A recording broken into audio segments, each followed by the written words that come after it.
இயற்கை மனிதனுக்கு கிடைத்த வரம். வானாக, நிலமாக, வழியாக, புனலாக, மலையாக, காடாக, மலராக, கனியாக மானுடத்திற்கு கிடைத்த அருள். அறிவியல் தேடுகையில் எந்த கோள்களிலும் வாழ வழியில்லை.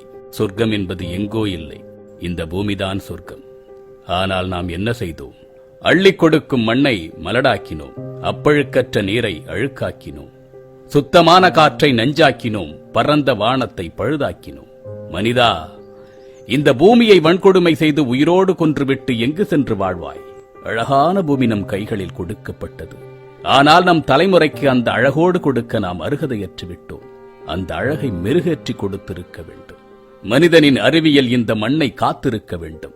இல்லை, மகத்தான கண்டுபிடிப்புகள் இந்த காற்றை இன்னும் தூய்மையாக்கி இருக்க வேண்டும். இல்லை, விதவிதமான புத்தாக்கங்கள் இந்த மரங்களுக்கு, காடுகளுக்கு, இயற்கைக்கு காப்பரனாக இருந்திருக்க வேண்டும்.